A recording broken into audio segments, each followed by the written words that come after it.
Thank you very much for coming back. Now we will resume the conference and begin the panel discussion. Professor Ufik Afkuzit, member of the Executive Committee of the IEA, will facilitate the discussion. Professor Afkuzit, please. Fantastic, thank you. So it's been a great conference so far, and I'm very much looking forward to this last session of the conference. We are going to have a panel discussion with very distinguished speakers, and we have a very exciting lineup. So let me introduce very briefly our panelists. So we have Carol Carrado from US Conference Board with us, and we have also Chiara Cruzculo from OECD, who is head of the Productivity and Business Dynamics Division, and a close friend, I would say. And we have Piero Ghezzi, who is a former Minister of Production from Peru. We have Hamaguchi Nobuaki, Faculty Fellow from RIETI. And we have Hirai Hirohide, who was appointed as the Director General of the Economic and Industrial Policy Bureau at Japan's Ministry of Economy, Trade and Industry.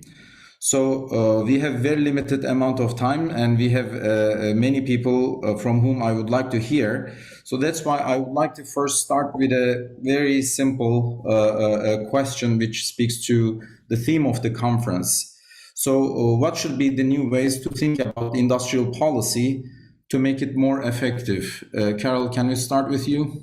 And I would like each speaker to take 5 minutes in this first round, and then I will follow up with some additional questions afterwards. Thank you so much, Ufik. And it's just really a delight to be here and to have heard the discussion up to this point. So to address the question that was just asked, I'd like to go back to sort of, I guess, a theme of Alston Goolsby's presentation, where he made the point that this is not your grandpa's industrial policy. And I would say this is not your grandpa's economy either. And perhaps there's many ways that one could elaborate on that, but I want to just zero in on how on the intangible economy, and in particular, within the intangible economy, the rise of proprietary data as an important factor in competition and digitalization. Why would I just sort of jump to that like right away? Well, the thing is that intangible assets have now grown to be very large in most economies. In the United States, intangible investment is now about 17% of GDP. It's smaller in Japan, but still very vital and important. And we normally think of these assets as being really important because they generate returns above and beyond what the investor puts into them. So we have, it's an engine of productivity growth. What's different about data? Well, data tends to be proprietary, at least the modern uses of it. It's more like Coke's secret formula or the formula for Chanel number 5. It's like obvious that people are using it. It's not a secret, but the proprietary data that trains algorithms can't be copied like a blueprint that's patented. This has economic implications for not just productivity, but also competition. So this means that the framework that we use to set our new industrial policy, it needs to keep these important aspects, modern competition, it needs to factor them into their analysis. I could elaborate on that, but that's sort of a key takeaway point I'd like to start this discussion off with. Thank you. Chiara, what do you think? Yeah, I mean, this is the $1 question, I would say, and perhaps let me just make a couple of points which probably reiterate and reinforce some of the issues that were already raised. So the first point is exactly the one that was made, that we talk about now new industrial policies, but I would see industrial policy as an evolving entity, because it evolves, with the changes in objectives of policies, but also with the societal, economic, and geopolitical challenges that we are facing. So, someone already mentioned, we used to think of industrial policies just for competitiveness and productivity growth, but now we have these new objectives, the green transition and climate neutrality, which is really an emergency, but also, I would say, older objectives like global value chain resilience and energy independence, and then the focus on inclusiveness and the achievement of sustainable development goals. And this is just to mention a few. And let me also make some example that draw from recent analysis that we have done at the OECD to make this point. The first one is really on sustainable development goals, and I want to thank METI's support for this work that we published on industrial policies for the SDGs. And here I think an important message is that these new industrial policies have an important role to play for really leveraging the business sectors to achieve sustainable development goals. And this is something that probably hasn't been done in the past. There is an acknowledgement that private businesses have this potential to contribute to this wider set of goals, and sustainable development goals is really a broad set of goals that we have, but they still face significant hurdles in this transition, even though they might be finding it viable from an economic point of view.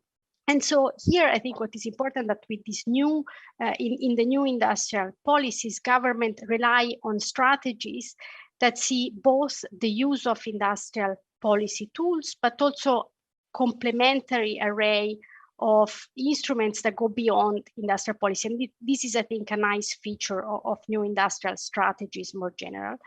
And let me make an example here. When we think about gender equality in the business sector, which is one of the SDGs, most countries have gender balanced and equal pay requirements, but some countries actually complement these sticks with carrots that really reward these virtuous firms. And let me mention, for example, Eruboshi firms in Japan, which is the certification for proactive firms in the promotion of women's participation in the workplace. And this certification then brings benefits with it, for example, priority in public procurement, and also support to entrepreneurs.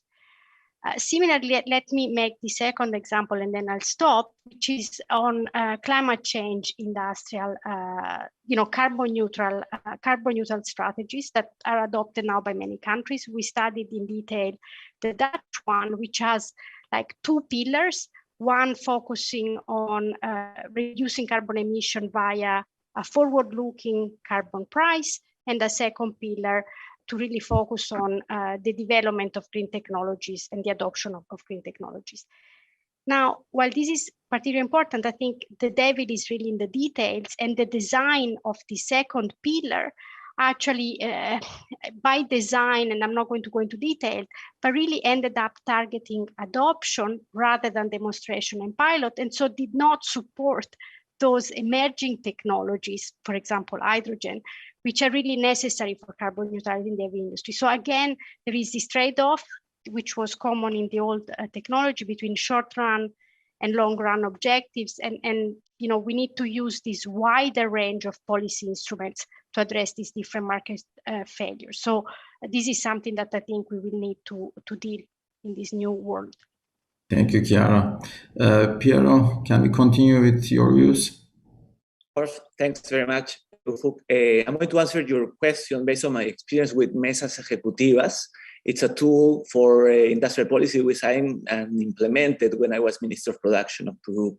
We wanted to encourage productive diversification. We were faced with two main problems. The first is the aversion against industrial policies in Latin America because of the bad experiences in the 60s, 70s, and 80s. No? Indeed, industrial policy has such a bad name that we don't even dare to call them industrial policy. We call them productive development policies, but of course they're the same thing. No? The second is a dearth of actual instruments to implement the industrial policy. So we had to start pretty much from scratch. So to promote productive diversification, we try to identify and remove the main bottlenecks that were withholding productivity, employment, investment in sectors. We started with sectors. I will go back there in a second. So, but instead of hiring a consultancy firm to write, about extensive diagnosis, a report about all the problems all sectors were facing, we started convening the main stakeholders at the national level of the sectors or value chains, and we started a process of cooperation, collaboration, trying to identify and solve the problems, and that's how we created the instrument called Mesas Ejecutivas. Of course, we need to solve multiple coordination failures. First, between a compartmentalized government at different levels, coordination failures also between the private sector and the public sector, and within the private sector. And many of these problems, of course, are very context specific. Again, we started at national level, but over time, it was clear that many of the problems were specific to the regions. And from the beginning, we emphasized execution. That's the reason why, hence its name, Ejecutivas. For a number of reasons. First, political times are very short, right? So we had to start from the beginning. Second, we knew a lot had to be learned during implementation, during execution. So instead of spending a year or two, right, trying to write a report, we started executing. We started with 3 or 4 problems with each MESA, and then establish learning cycles to make corrections based on what we learned, on experience, right? We were sensitive to avoid the mistakes of the past. First, we didn't want to solely based on industry. We knew that now there are probabilities of possibility of acquiring capabilities beyond industry, right? Modern agriculture and aquaculture, forestry, etc., is a clear sector where there's a lot of capability building possible, but it's not limited to that. The second, we wanted to avoid the mistakes that Latin American countries made, which was basically to provide tax exemptions, subsidies to compensate for lack of productivity. What we wanted to do, we wanted to make the sectors better. So we wanted to provide the public goods and services to help the sectors. And beyond everything, we wanted to really solve these coordination failures that were making the sectors less productive, right? And third, we wanted to do something that was consistent with our limited government capabilities. We could not start, we are not Singapore. We could not start with a big bang approach. So we started small and built based on that, right? The mesas are neither top down nor bottom up, It includes actors on the ground that know their problems. Many times they don't know their solutions, but they know their problems. And when the problems cannot be solved at a more local level, we bump up to high-level authorities that have convening capabilities. They can allocate budget. They can resolve. They have a capability to resolve conflicts, etc. We did not start with a blueprint about mesas ejecutivas we had to carry out. Actually, we only started with some ideas on public management, and mesas is what it worked in practice. Over the past years, and mesas have survived since I left government, mesas have solved problems, but also have learned to solve problems. And that's very important. It has generated significant capabilities in the public sector, in the private sector, and above all, has generated the capability to coordinate. And as I mentioned earlier, we started mesas at national level and have become increasingly regional. At this point, nobody really questions the need to do this sort of productive development policies, modern industrial policies, etc. in Peru, and I would say in the region. Based on the Peruvian experience, last week, the Chilean government has launched mesas ejecutivas trying to address some of these issues as well, right? Moving beyond purely horizontal problems. My last point, perhaps the most critical lesson for me is that a weak government from a middle-income country that is very politically unstable, we had 6 presidents in 6 years, can quickly adjust norms, regulations, generate institutions, and responding to changing conditions, right? In other words, we can do what people think governments can actually do. So that's it. Thanks very much. Thank you, Piero. Hamaguchi Nabugati. Okay, thank you. Thank you, and sorry for the interruption. And thank you very much for having me. I will first like to show this slide to motivate my discussion. This slide shows the changes in Japanese private banks' asset structure in the last 20 years. It is clear that the share of interest-bearing loans, commercial bonds, and stocks, which represent an investment in productive assets with business risks, is continuously declining.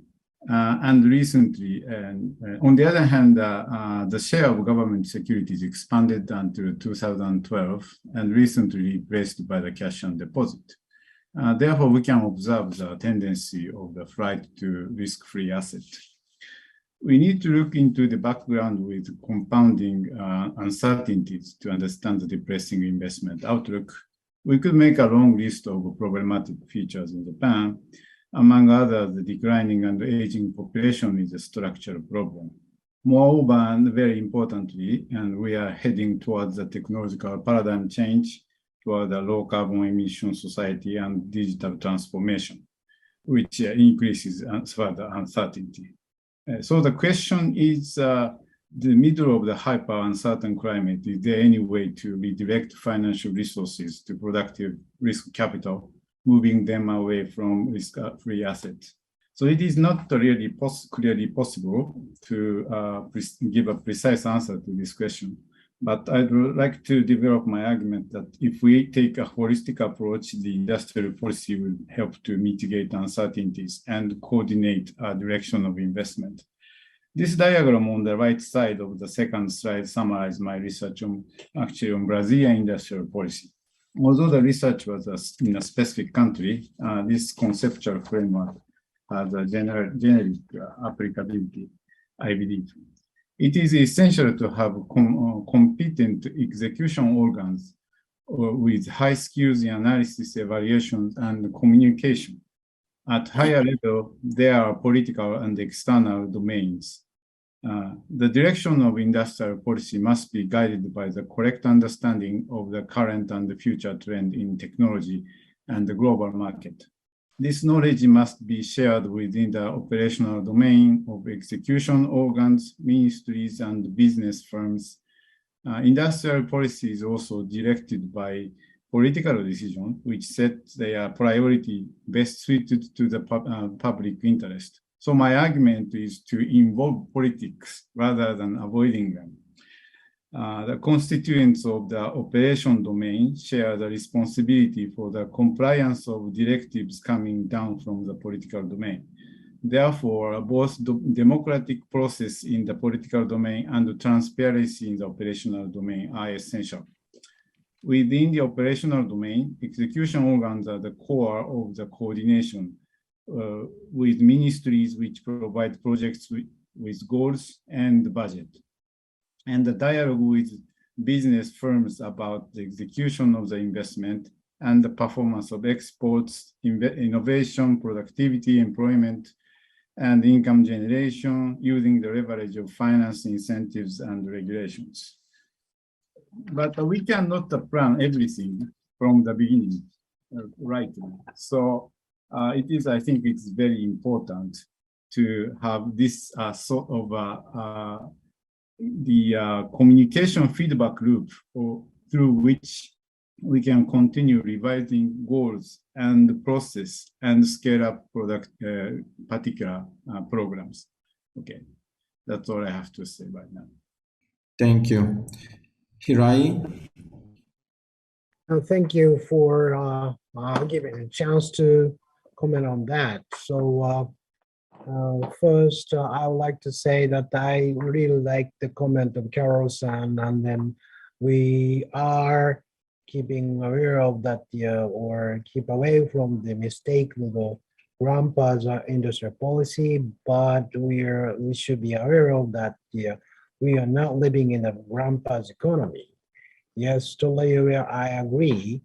And then from that context, I would like to stress the importance of the policy coordination among the like-minded countries.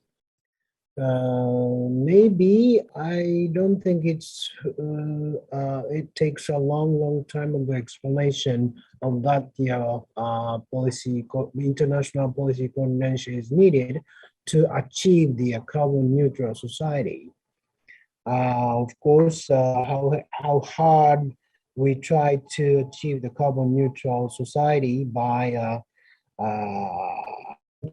such as hydrogen industries, it would mean nothing if the key emission country keep using very cheap coal-fired power stations.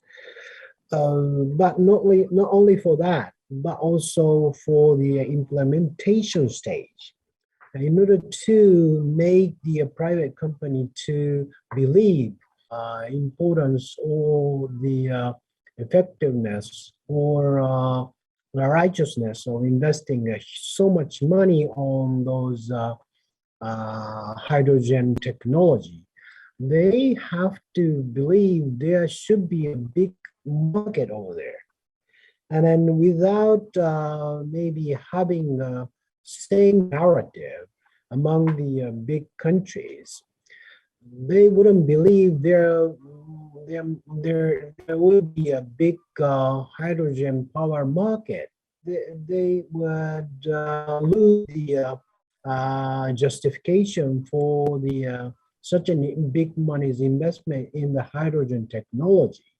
We cannot have a good explanation for that justification of the investment to the stakeholders.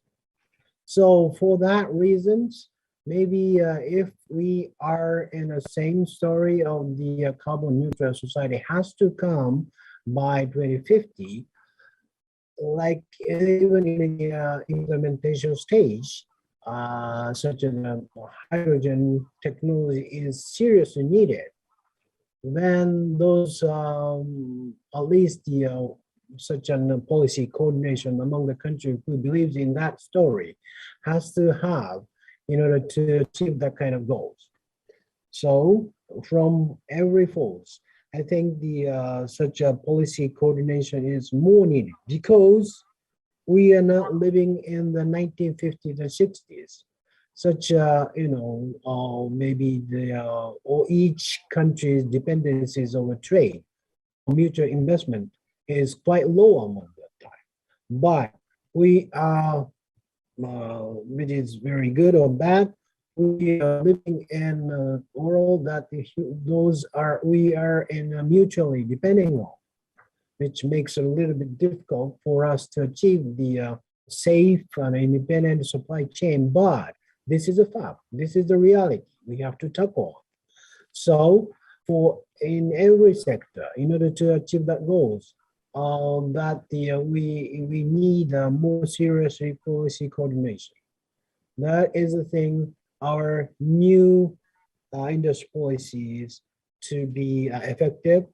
So that the aid of the policy coordination is essential. So that's the comment I would like to say to you. Thank you very much. These were excellent remarks. So I would like to make some observations before I move on to my next question. We talk about industrial policy, but also from my own experience in my research, the world is very different in the developed countries versus developing countries. I mean, in developed countries, the problem is the firms are too big. And in developing countries, the firms are too small.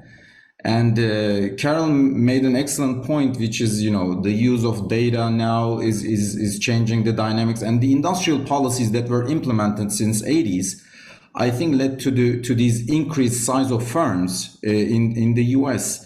So, and the danger is that, every country has their own problems, and trying to come up with a common set of industrial policy interventions, I think that's typically what the developing countries are trying to do, like trying to imitate what developed countries have done. And Josh showed some very interesting graph where a lot of the countries in his graph are investing huge amount of money for industrial policy with no return, mostly because they are ineffective. There are pecking order of problems in many countries. And that's why, it's like, I feel like, industrial policy is, everybody has a headache. And then you try to imitate what others are using as medication, but everybody has a different problem that causes the same headache. And that's why I think, each country needs to really examine its own data and should make it more available to researchers, to policy institutions to analyze and understand the symptoms. It's like giving a blood test or getting an X-ray when your body has some problems. But somehow, again, from my own experience, many countries that needs a lot of medication are the ones also that are hiding their data from researchers. And I find it very, I find it very telling. I mean, just to give an example, if the problem is a lack of trust, okay, you don't trust on the institutions, you don't trust on the judicial system, etc.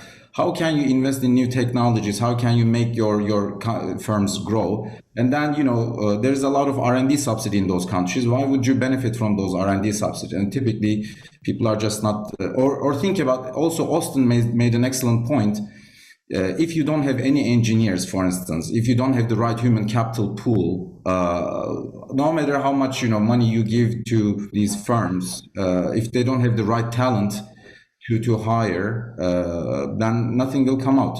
And also the world has been changing dramatically, and we know that those firms that are investing in software, in tech infrastructure, are making a huge step forward.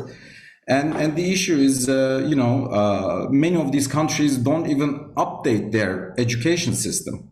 They don't educate new software engineers, and they have very limited number of software people, and they are being hired by international companies from distance. And then the domestic firms are just suffering big time.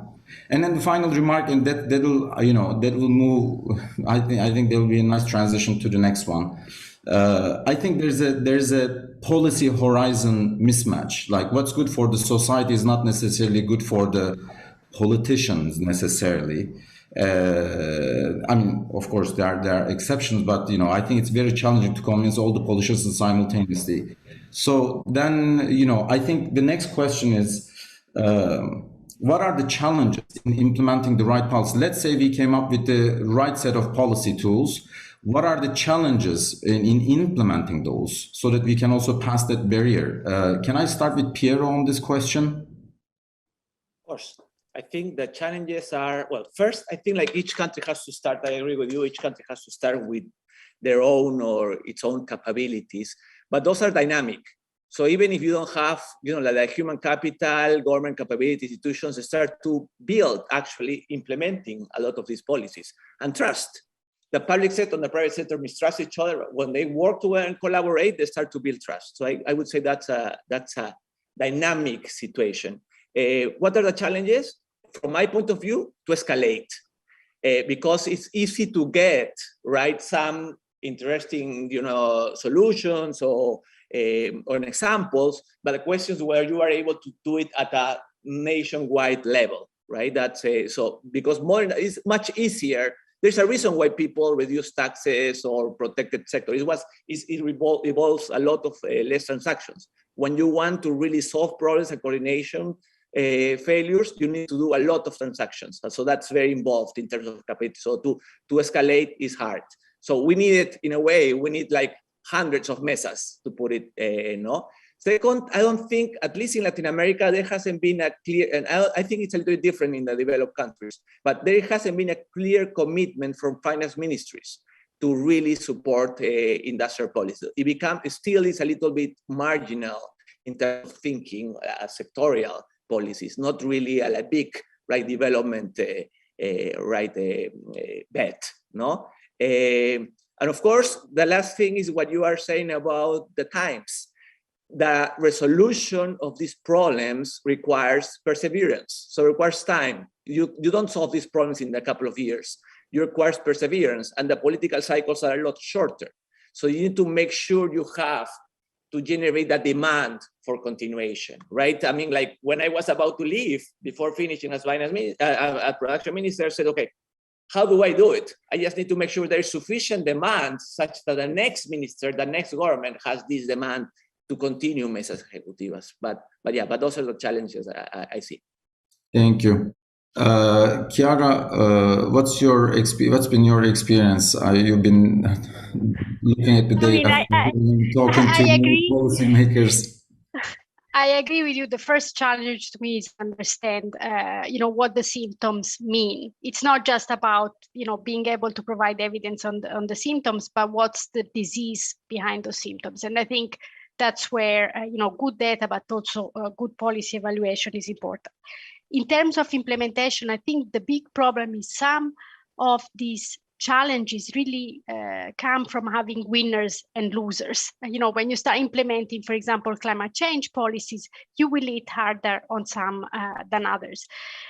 Some people will lose their jobs and so on and so forth. So there is a trade-off that governments have to make into sort of trying to please everyone and design efficient policies. And we see that when you start making a lot of exceptions, the policy often becomes ineffective, and we have seen it. We have analyzed the Netherlands on this, and it's quite hard to solve this trade-off between political acceptance and effectiveness of policy. The third one is something that you mentioned and is connected to these winners and losers, which is the geographical concentration. So again, you might hit or benefit particular regions, and that from a political point of view will translate in challenges for democracy. And we have seen it, whether we think about trade openness and closing down particular sector. The fourth one is one that was mentioned as well by Piero, I think, is the size of the policy. So, there is a big question here. Do we want to put all our eggs in one basket and really make a big difference, but then we might make the wrong bet? And this was mentioned, I think, by one of the speakers before. Or do we want to try to make little changes everywhere? And I think here it's important to think again of complementarities, and something that, Hide-san has already mentioned. Final big challenge is exit strategies. So that's something that we never think about. You try several things, it's hard to get out of a policy once you started implementing it. And that to me links very much with the argument that we need to ex ante include policy evaluation as part of a policy cycles. And I mean, let me just make an example, because we have looked at this in the case of Korea, actually, where there had been many programs to improve the performance of small businesses. But at the end, we ended up with a myriad of programs. And then there is even an information burden on entrepreneurs. And so people didn't even know where to wear. And I know that the UK, and I know that Dan Mawson is in the audience, really downscale the number of these, and that needs courage, and that's not something that policy and political members like to do. You will not please everyone. That's, I think, to me the biggest challenge. And let me give you back the floor, Ufuk. Carol, I want to continue with you, but I want to also expand on the very first point that you made, which I found very interesting. And in this day and age, we are seeing companies growing extremely rapidly, especially in terms of their market share, but not in terms of employment. And so, I mean, this creates several challenges, of course, first in terms of employment, etc. But second, also for competition agencies, for instance, things are changing just in a couple of months. A company just explodes, and or it can shrink. And I think, do you think the policymaking institutions or the competition agencies are dynamic enough to follow what's happening in these sectors in terms of, coming up with the right policies? And also, is the human capital inside those policymaking institutions, are they sufficient, for instance, to read the data and to process the data to understand these firms? I mean, it's a loaded question, but just pick whatever you want to pick from this. Okay. Thank you. Yes, it's a loaded question, but I think that, let's just step back a second. If you look at the dialogue in the economics literature on, the broader dialogue, okay, on markups and loss of competition in digital area in general, it's not guided by a framework that it's grounded in reality in terms of what the costs of these firms. I'm talking about the dialogue. I don't mean the competition analyst in a particular agency. There's intangible assets, data assets are not included in costs when people make these broad statements that markups have increased and are at levels that are stifling competition. They're just not. And that doesn't address the employment issue and who's getting those rents. But the point is that you've got two things going on. You don't have the right framework for digital business models, number one. And number two, if you did, you would see that there's a problem with the rise of proprietary data. It will stifle competition vis-a-vis sort of the tools of innovation that were more easily copied, that drove, growth in, the earlier waves of IT growth even. So you've got these two conflicting sort of things going on. You don't have the right framework, but on the other hand, there is a problem there. And at that point, I don't want to make any more general statements, but it's sort of like when Intel was the giant chip maker. People went around in the United States saying, "Oh, it's dominating the market. It's dominating the market." And there'd be these arguments over economies of scale and don't they need to be as large as they are? Well, they felt tremendous competition from their Japanese competitors, tremendous competition from their European competitors. I mean, it didn't happen in a vacuum. There was, in fact, a lot of competition. They just happened to be really big. It was their cost structure inefficient. I don't think anybody ever showed that. They just cried about the fact that they were too big. And a lot of that's going on now. And because we don't understand the cost structure, I'll just sort of stop there. I think there's some proactive things that can be done. I mean, that's sort of the positive thing I'd like to say, which is policies to promote data sharing. And this has to be industry specific because it just does. Probably the past experience with industry data sharing is probably very well exemplified by credit scoring companies, which just grew up in the private sector, where they sort of figured out, well, if they shared all this information on people's creditworthiness, that they would all be better off. And that's actually a small industry in terms of revenue, but when you think of the economies that it has enabled small mortgage bankers to assimilate, it's actually really amazing. I mean, nobody's ever measured what the social benefits to that are. Fast forward to more recent experience in the UK, they have something called open banking, where financial institutions have been told that they need to share information on consumer accounts. And so that makes it easier to for consumers to shift among businesses in the market. I don't think it necessarily solves the problem of entry, which is one of the things that we want to promote, I believe, with growth. But if you go industry by industry, how is data being used and how is it different from the old-fashioned blueprint that you patented and everybody else could copy after a time? I think you would come up with maybe some insights about how to proceed. And in terms of energy, if I could just sort of say one thing, it's been a lot of sort of focus on biomass. But I noticed that Mr. Hirai in his very interesting slides listed at the bottom of sort of a long list of approaches that Japan was taking was biomanufacturing. And I think that, again, for Japan in particular, any country, but this is just something that they could seize upon for their own country because they've got such an advantage there. They have an amazing academic base in the life sciences, and they could take it beyond biomanufacturing to basically synthetic biology and the whole health area. And I don't see Japanese companies being global players in the synbio area. Most people aren't familiar with the names of companies in that domain, but I follow it a little bit, and they could be because they have the academic base. So there you've got the classic valley of death between this amazing academic base, but it's just not carrying over to industry. If Japan studies it, try to avoid all the mistakes that Chiara listed, maybe they could get somewhere there. So just an example of how every country's different. Thank you.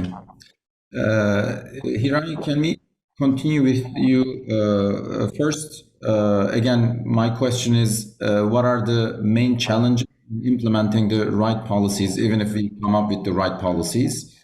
And second, there's a question from the audience. Maybe you can comment on this. MITI led a very successful effort to tackle pollution in industry in the 70s in Japan. What lessons can we draw from this experience for decarbonization today? Okay, thank you very much for that question. So let me answer to the first question. So I interpret my current position, who is facing so much difficulties to solve all the problems daily. But let me summarize as 3 points when we implement our new industrial policies. So first is, once again, that is the head or tail of the same coins of the first comment I made a few minutes ago. So in this quite quickly changing geopolitical situation, international cooperation is very difficult to get as fully as we expect. So maybe free flow of the data issue, like you said, is difficult to get, and even the free flow of the goods and service, like we have enjoyed just a few years ago, is almost gone nowadays. And of course, like I said to the first question in the first session, when we face such a trade dispute, then there is not the effective way of the solving mechanism now. So such an international cooperation is once again, I would like to put importance on for our implementation of industrial policy. Number 2 is maybe like a data issue. This is maybe we don't have a good human capital or the mechanism to follow such a quick change or dramatic change of the technology. So we have, in order to keep up with those technology, we need maybe different set of the education of the such as civil servants, or a new way of getting a cooperation and coordination from private sectors. Without understanding what is going on in such a dramatic technology change, like somebody said, we may be too slow to adopt such a quick changing, maybe say such emergence of the data monopolizing corporations. So that is the second challenge we have to tackle. And the third is that has something to do with the technology change, but we have to find a good way to new way of communicate with our people. Now, maybe people are more using SNS or new, digital tool rather than relying on only TVs or radios or newspapers. And then the people are using SNS, and then maybe division of the opinion is widening because of the using of such a SNS. That is, widely pointed out. But in order to get the consensus among the society, maybe those way of the delivering good information or enough information to discuss how our society goes is indispensable. So we have to make it out what is the best way to distribute the good data or did the good groundwork, the statistics to the people to understand the problems. So that is the things we are seeing some problems, or we feel the necessity to explore a new way of the communication with the people. That is the first part of my answers.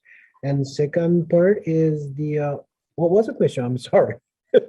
You asked me the question from the floor that is. There was a question about that MITI led a very successful effort to tackle pollution. Okay. In 1970s, not only METI, but also the all Japanese government has tackled that the conventional pollution problems by introducing some regulatory rules to prohibit the way of using chemicals or way of emitting some hazardous gases and waters in the public areas. But also we encourage the develop R&D in the new technology to tackle those problems at the same time. So we are we are sitting in the frontier of those tackle of the such a very bad pollution problems. But because of the such a huge pouring the political resource on that, then we have tackled that the problems and pollution problems in domestically, as well as succeeded in producing good technology or good products to tackle all those problems. And that is the thing we would like to make it happen again in this more wider or bigger or deeper externalities issues of the carbon neutral thing. But maybe not only the Japanese, the success story or the only one country's trial or efforts is not enough to overcome such a bigger carbon neutral issues. So we have to redouble or triple the efforts with the help of the foreign countries. And once again, in order to do this, maybe we need more national budget to see the success of those policy implementation. But in order to persuade our people to use such a huge money, maybe all those efforts doing simultaneously in foreign country, at least like-minded countries. Otherwise, we cannot succeed in persuading the people to use that huge political resource in those areas, because it is very difficult to see. It is not visible. So that is a thing we have to, we need to do. Facing those big challenges. Can I make it clear? Thank you. Nobuaki, so when we look at the industrial policy interventions, we see a lot of emphasis. You can also go back to, for instance, reunification of Germany at the time. There was too much emphasis on, preserving employment rather than making a successful transition to new technologies and eliminating, for instance, unproductive firms. But there's always the tendency of keeping these unproductive firms alive, because in the short run, that's what's going to preserve the employment. But of course, the optimal thing for the society could be, let the firms disappear and use the resources to invest in something that's going to pay off in the future. So that's why, for instance, subsidizing or channeling money to new technologies could be a better way to spend the money than keeping the existing firms alive. Likewise, again, revolutionizing or changing the education system, upgrading the education system is also something that's going to pay off in 6 years, 10 years probably. It's not going to be immediate. So what do you think would be the way to implement these policies that are better for the society, but not necessarily for the policy makers? Okay, perfect. what I would like to say is there are basically two essential things that to implement the industrial policy. First is the high-skilled human resource in executive organs, like a ministry and bureaus and departments of the Ministry of Industry and Trade of Japan. Okay, so what they do is to analyze the data and then policy making, which is to operationalizing the broad concept coming from the social demand. So as like you said, there will be always a social demand, which is politicians are already sensitive to that. Like you said, increasing the employment or decreasing the inequality and such.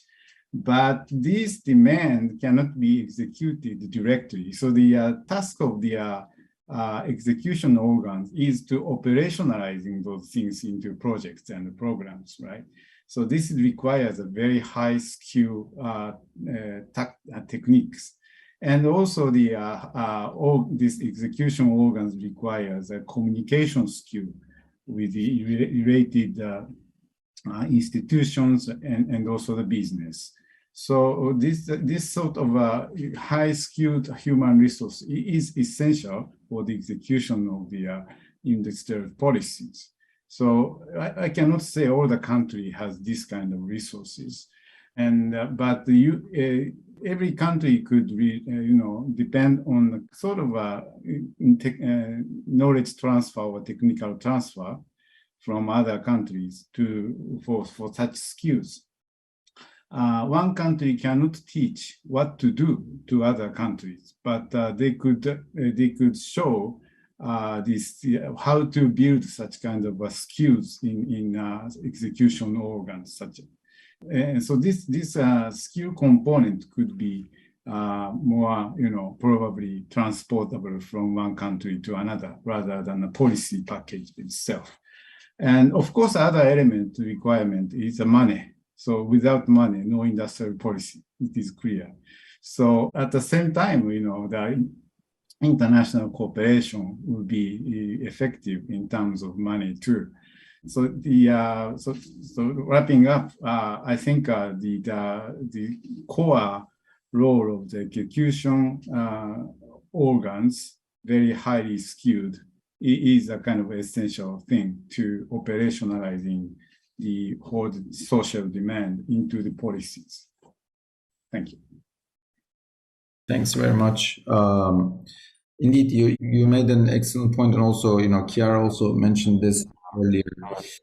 The way industrial policy typically executed is that new subsidy programs are just being designed on a regular basis over time without shutting down the earlier ones.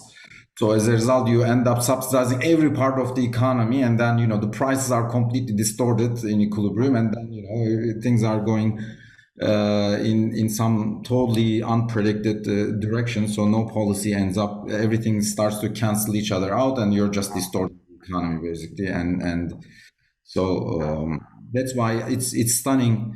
It's stunning not to see even a proper impact analysis when so much money is being given for subsidizing firms, for instance.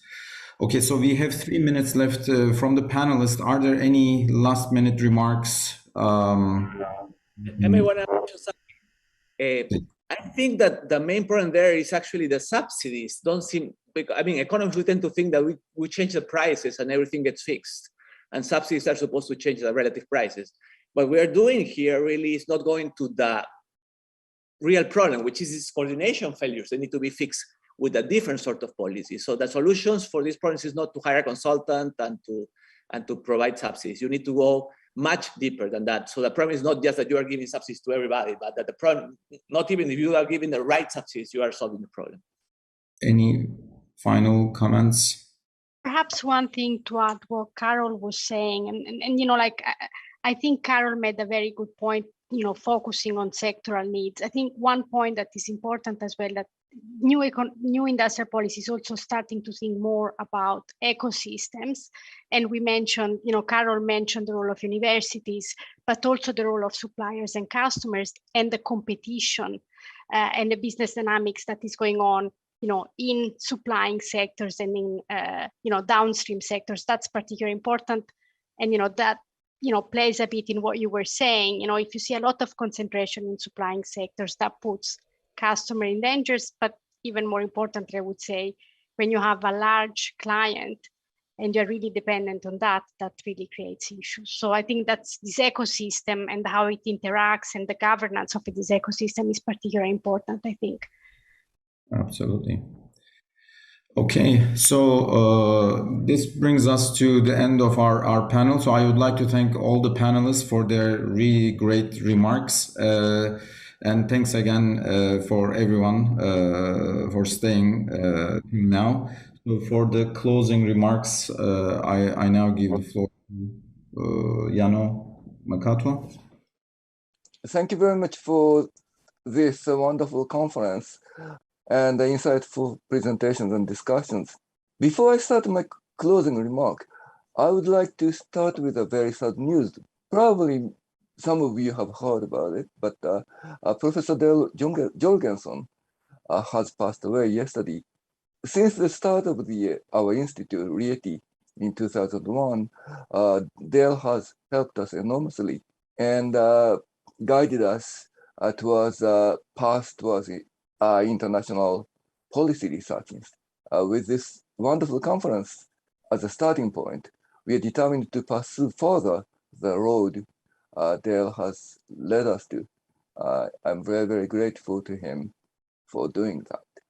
Well, my thought about today's conference is that the world is, everybody agree, I think, is now facing huge economic and geopolitical issues, including global warmings and supply chain resilience. Listening to today's presentations, I understand that the industrial policy is indispensable to tackle those issues, and everybody agrees on it today. Having achieved the rapid growth of until the end of the 1970s, I suppose, the Japanese government has more or less stayed away from industrial policy since the year 1980s. However, in consideration of the issues we face now, the government is now turning its attention towards the new industrial policy, promoting green innovation and contributing to form a new global supply chain. Since this itself within Japan is a big policy change, we face a serious public scrutiny on the validity of a policy choice. And towards this end, at RIETI, we started the EBPM Center in April, at which we are to study the design of a particular policy and to evaluate the effect of a particular policy. The challenge we face is the sheer size and actual uniqueness of a policy dealing with such an issue as global green innovation and supply chain resilience. What actually you have to do is a large-scale cost-benefit analysis for a really big new project. And unfortunately, we don't have such a economic method. And at RIETI, we attempt to develop such a method from now on. Today's conference, I believe, has laid out the very important foundation for this endeavor. For that, I would like to thank every one of the participants. I thank you very much for meaningful and insightful discussions. Thank you. Thank you, Chairman Yano. And thank you very much for all our speakers. This concludes the IEA-METI-RIETI conference on new thinking on industrial policy. We sincerely hope that the viewers enjoyed the presentation and discussions, and we appreciate your cooperation in answering the questionnaire. Thank you for watching.